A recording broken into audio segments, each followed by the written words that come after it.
How to enable or disable live text on the iPhone 16 series.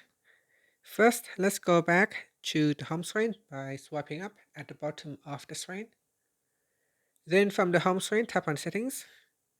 Next, in Settings, we scroll down, then tap on General.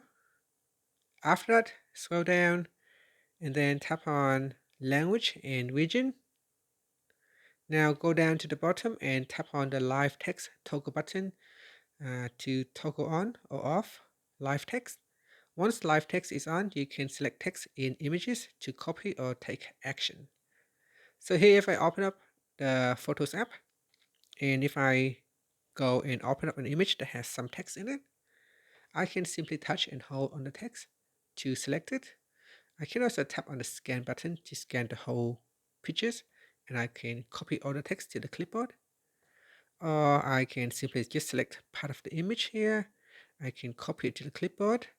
I can look up for text. I can select all. I can translate the text or search web. And that's it.